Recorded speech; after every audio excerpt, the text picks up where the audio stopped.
8 seconds to you. Cue her. Good morning. I'm bringing you some sad and upsetting news. And while I don't know the details of the allegations, She's throwing me under the bus. Mitch Kessler, my co-host and partner of 15 years, was fired today. Yeah, in today's lesson, we're learning English with Jennifer Aniston's hit new series, The Morning Show. So over the holidays, I watched the first season of this Apple TV Plus original, and I have to say I was seriously impressed. It has superb performances from both Jennifer Aniston and Reese Witherspoon, as well as an intriguing story. And it's no surprise that it was nominated for several Golden Globes, which is a prestigious award in the United States. So I thought it would be perfect for you to learn with. And don't worry, because the scene we chose today has no spoilers, so whether or not you've seen the show, you will be able to enjoy it and learn with it, as it is completely full of advanced English vocabulary. But before we get into the lesson, I wanted to let you know that if you're new here, every single week we make fun lessons just like this one, so that you can understand fast-speaking natives without getting lost, without missing the jokes, and without subtitles. Fran says that we helped him to make learning English fun and easy, and you will too. All you have to do is hit the subscribe button and the bell down below so you don't miss any of our new lessons.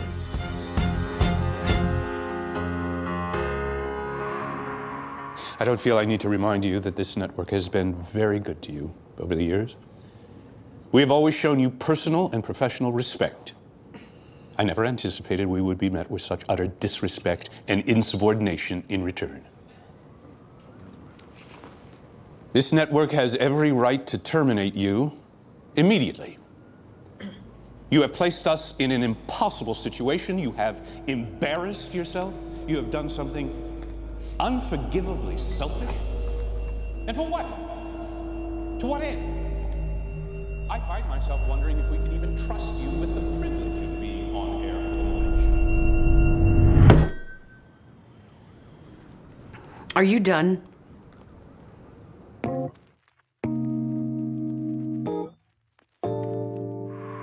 I don't feel I need to remind you that this network has been very good to you over the years. So in the show, Jennifer Aniston plays the protagonist Alex Levy, a famous news anchor of a popular TV program, The Morning Show. The Morning Show is broadcasted on the UBA network. When talking about the TV industry, network refers to an organization that has television stations and broadcasts content through one or more channels. For example, you might have heard of Fox, NBC, CBS, and ABC, which are 4 of the main broadcasting networks that operate in the United States. So, we hear Fred Micklin, the president of the network, say that the UBA network has treated Alex very well over the years. I don't feel I need to remind you that this network has been very good to you over the years. The expression "over the years" means during many years of the existence of something. Example: the band has changed a lot over the years. We have always shown you personal and professional respect. I never anticipated we would be met with such utter disrespect and insubordination in return. In this case, to anticipate refers to imagining or expecting that something will happen. In other words, to foresee something. Ron, it was nice meeting you. I think it's time for you to go. Oh, Ron. You knew. You anticipated that because you're reading my mind. That confirms it.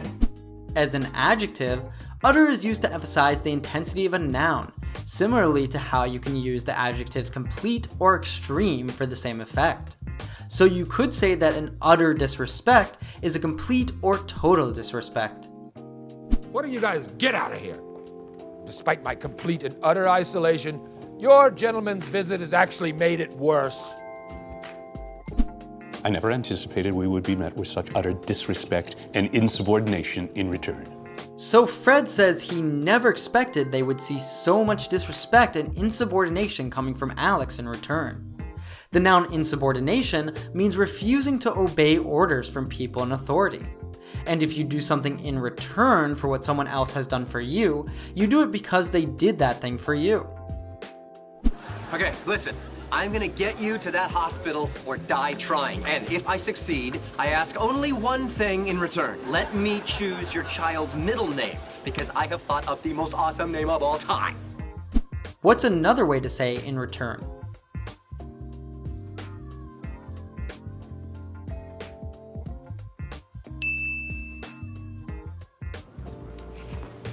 This network has every right to terminate you immediately. To terminate something means to end something, to finish it. In the context of employment, terminate refers to remove an employee from their job. Change the format of the entire show without consulting me. That's unacceptable. Damn straight, sister. We just done went and brought it. And here's the truth. You can't handle it, little mama. Get out! You are all terminated immediately. The word is more commonly used in more formal situations. If you want to informally refer to it, you may use the verb to fire. But I'm not afraid of him either. He's just the Wizard of Oz. He's a weak man hiding behind a curtain. If he wants to fire me, he'll fucking fire me. I don't need this job. In a different context, to terminate someone can mean to kill that person, as is the case in Arnold Schwarzenegger's Terminator movies. So be careful with how you interpret this word. This network has every right to terminate you immediately.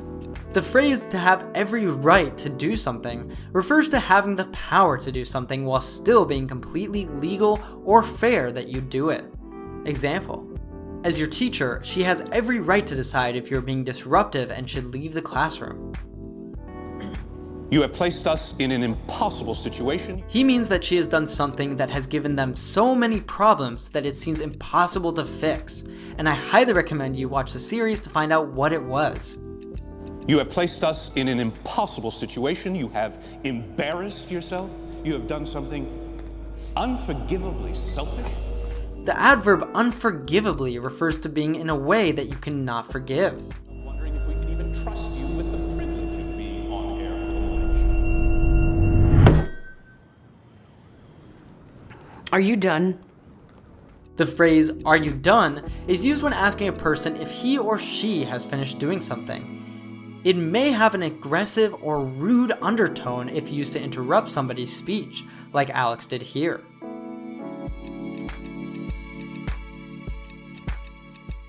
Are you done? I'm sorry?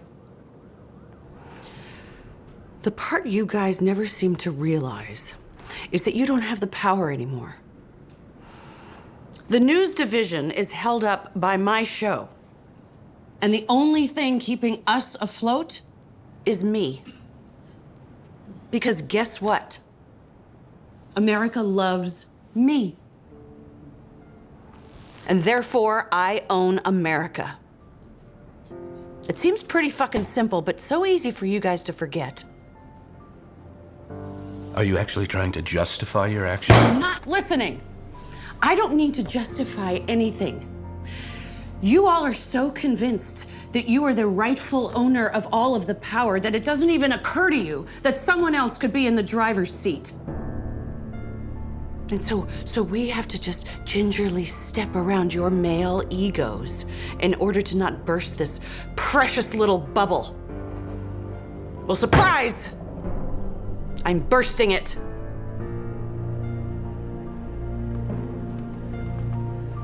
We are doing this my way.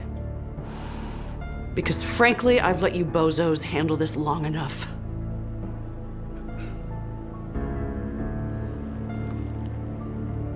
Not the apology you were expecting?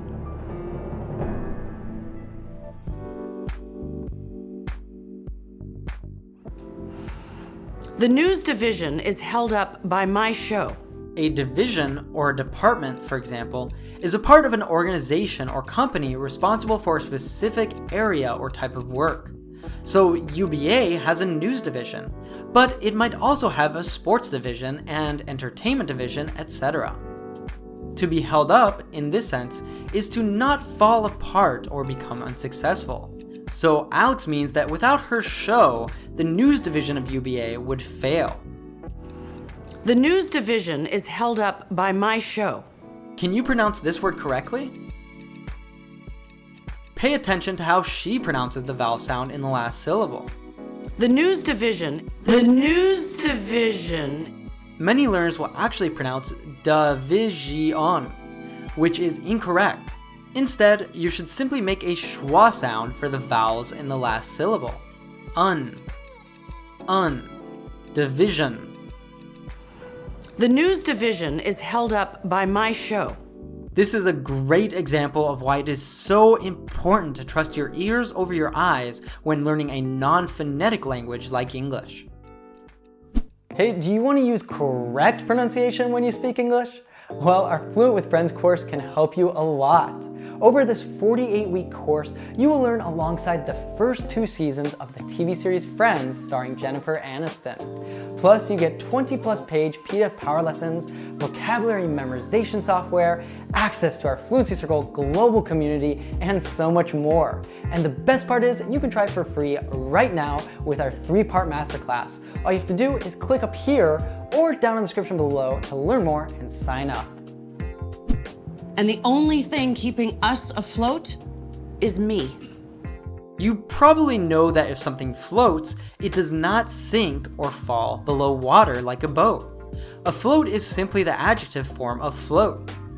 Figuratively, if a person or business stays afloat or is kept afloat, they have just enough money to pay their debts and continue operating. Example: they're borrowing money just to stay afloat, not for investment. Because guess what?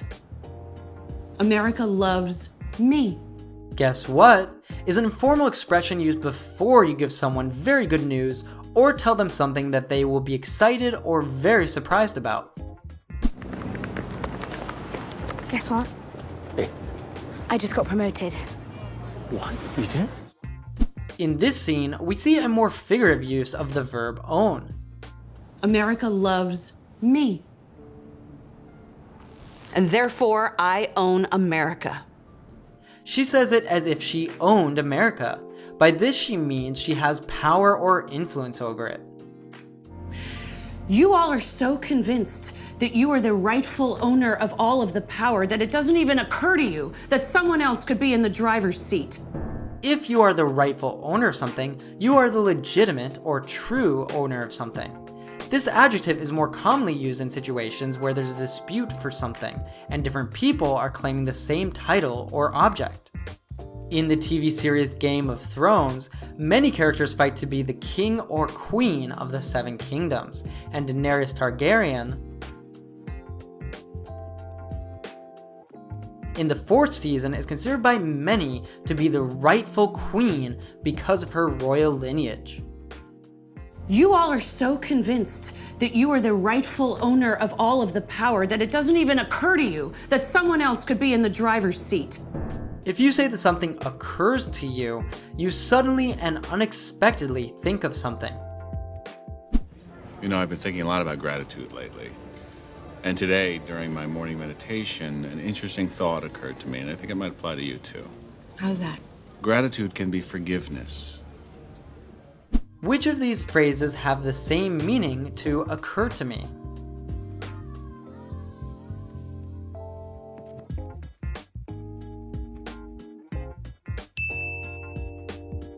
In fact, all 3 are correct. You can use them for the same effect. And I am sure it has crossed your mind that Fred's left holding the bag and you're kicking ass, then you could quickly find yourself in Fred's seat. That it doesn't even occur to you that someone else could be in the driver's seat. If you say that someone is in the driver's seat, you mean that they are in charge. They hold the control of a situation or place. Want more Jennifer Aniston? Well, check out this funny lesson that we have teaching with her on The Ellen Show after you finish this video. And so we have to just gingerly step around your male egos in order to not burst this precious little bubble. Gingerly means in a way that is careful or cautious, similar to carefully or cautiously. So Alex says everyone in the company has to act carefully so as not to offend or challenge the directors, who are all arrogant men according to her. To burst is to break open or apart suddenly, like to burst a balloon or a bubble like this. In Alex's sentence, she uses a figurative meaning of the word bubble. referring to a good or fortunate situation that is isolated from reality or unlikely to last, like an illusion. Example: I hate to burst your bubble, but that was a fake Friends movie trailer. They aren't actually making a movie. Well, surprise! I'm bursting it.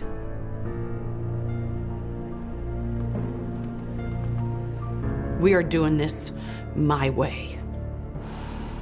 Because frankly, I've let you bozos handle this long enough.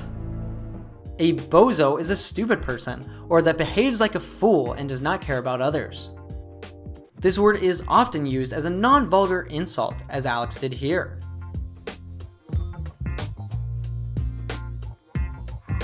I don't feel I need to remind you that this network has been very good to you over the years. We have always shown you personal and professional respect. I never anticipated we would be met with such utter disrespect and insubordination in return.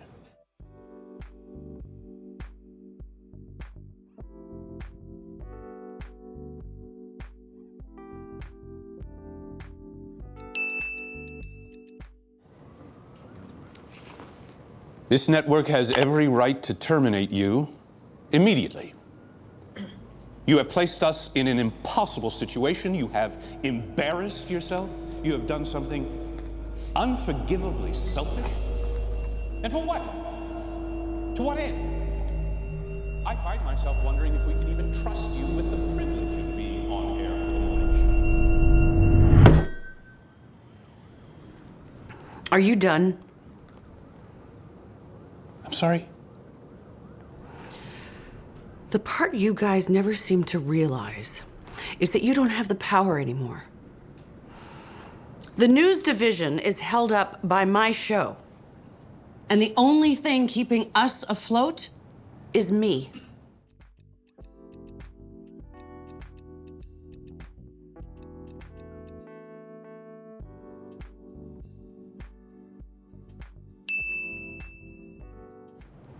Because guess what? America loves me. And therefore, I own America.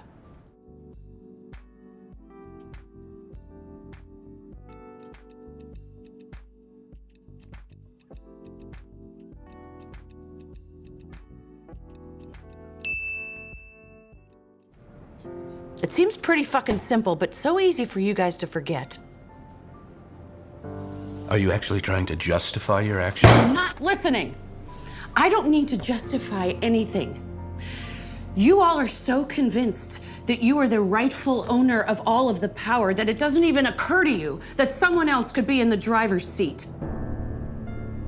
And so we have to just gingerly step around your male egos in order to not burst this precious little bubble. Well, surprise! I'm bursting it.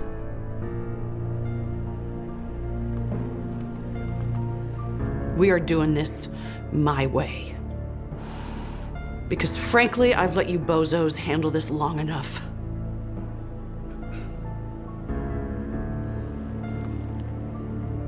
Not the apology you were expecting? I hope you had a lot of fun today. If you did, then I highly recommend you check out The Morning Show. It really is a phenomenal series that can help you to improve your English a lot. And be sure to give us a like if you would like us to make more lessons with The Morning Show. Finally, if you're a fan of Jennifer Aniston, then you definitely are going to want to check out some of our lessons that we have with her on Friends. Now it's time to go beyond the classroom and live your English. Oh yeah!